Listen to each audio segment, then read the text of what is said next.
Strange fruit hanging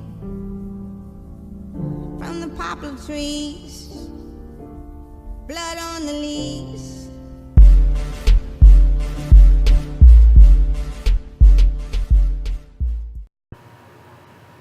What's going on? It's your boy Cornell, aka your big head cousin, and I'm here with the audit. I just want to talk to you real quick about what's been going on with this country. Today is Monday, August the 14th, 2017, and as many of you know, over the weekend, it's been a lot of drama going on, from Trump to the UVA and the riots and protests in Charlottesville, and I just want to talk on that for a moment. Many people have talked about the subject, so I'm not going to talk about what's going on. As we know, the white nationalists decided to do a protest, and show their, how they're angry about the Robert E. Lee statue coming down soon. And you had counter protesters out there, and then the next day, Saturday, you had the actual official protest that they had set up, and a lot of stuff went down. I mean, at one point you had one of the nationalists run down several people in his car. Of course, you try to say it was an accident. It's bullshit. First of all, you go sit there and say, "Oh, you felt like you were being attacked." Why would they be attacking you? It's not like they just attacked you because you were white, because there were white people on both sides of the situation. So they weren't just attacking white people. Matter of fact, from all the photos and pictures I saw, the majority of the people that were against the white nationalists were actually white people. And, I believe because they realized, like, you're making their town look horrible. You have freaking Nazis and KKK members running around Charlottesville. That's messing up property value. They don't want that.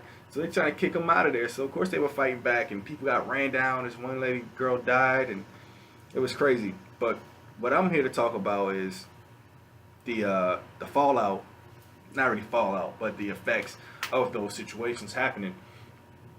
You saw a lot of people, a lot of white people actually draping themselves in Black Lives Matter banners and flags. I'm not sure why. I mean, it's that's not directly saying anything against the nationalists, but I guess they figured that's the best way to piss the nationalists off, which is a good way to think about it, I guess. But now you see people on the side, the counter protesters. You see white people, black people, and Hispanic people all standing shoulder to shoulder, protesting against this obvious racism and obvious bigotry. So that got me thinking. Like, everybody always wondering what's the best way to get rid of the racism problem in America. And a lot of people that were speaking on this on the news and stuff like that, like the protesters, they were saying, why can't we all get along? It's just putting a dirty band-aid on the wound, and that's not getting anything done. Now people have to show other people that racism would not be tolerated. And I was like, wow, these are white people saying this. It was like, interesting.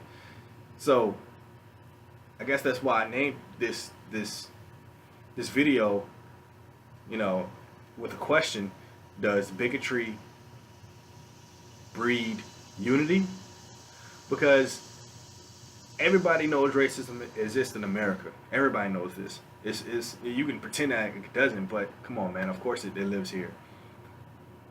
But until this level of bigotry with the white nationalists coming out, and I call them neo-Nazis. Let's just say what it is. Until they came out and said, F everybody, Jewish people, anybody that likes black people, anything like that. Nobody was trying to stand up and say like racism is a problem. It was Black Lives Matter versus All Lives Matter and all this other stuff.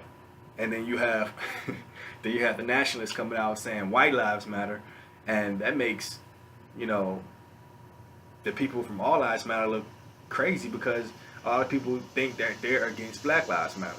I don't see All Lives Matter as being against Black Lives Matter.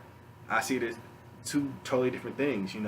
One saying, hey, we need to make sure our black people aren't getting killed, and the other one saying we need to make sure nobody's getting killed. White Lives Matter is pretty much saying fuck everybody. So that make a lot of these white people look bad because just the association, and it's messed up because now, I mean, because of that situation, you have a lot of radicals saying that all white people are bad because of these nationalists are here. I don't think that. I don't think that at all. I mean, I would be mad if somebody said that all black people are bad because you have some black people that do bad things. That's messed up. You can't judge an entire group of people based on these people over here. And I know this isn't the first time that white people have been seen as being evil, but you gotta understand this is why, the white people of Charlottesville were protesting against the white nationalists, because they're saying you're making this look bad. Like you're gonna make people think that all of us are with you, and that's crazy, man. To go to that level of saying that, we want everybody that's not the supreme race to be out of here. That's nonsense, man. Like the guy was trying to do, I don't know the guy's name, man. I don't really care, but the guy was trying to do an interview, and these white guys with dreads ran up on him, punched him in the face right in front of the news cameras. It was hilarious. But I mean, no, don't get me wrong. Don't violate people's personal space. Don't go punching people in the face. I don't promote violence.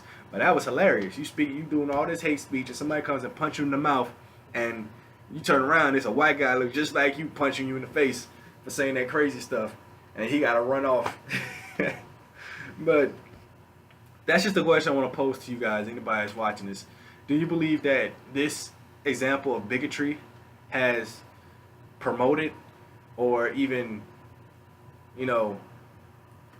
actually just promoted unity? Because everybody's having a united front. They're saying, you know what? A black person might say, you know what? I don't like all white people. And a white person may say, I don't like all black people and Hispanics. But none of us like these nationalists. So we're going to stand together and fight against this. And also, what do you think, how you think this will affect, the upcoming situation with North Korea? I mean, North Korea said they're going to start testing missiles in the next couple of days. And I have another video on that. But, just think about that. Does this example of bigotry promote unity amongst the people? Amongst the people of our nation. You guys be the judge. You let me know. I'll talk about what I'm probably going to do on my Twitter page, because I'm not really feeling Twitter. But I'll explain that in another video if I decide to take my Twitter down or not. So until now, just hit me up and just like this channel, subscribe, and let me know what you think about the subject. Until next time, it's been Cornell, aka your big head cousin, and this has been your audit. Peace.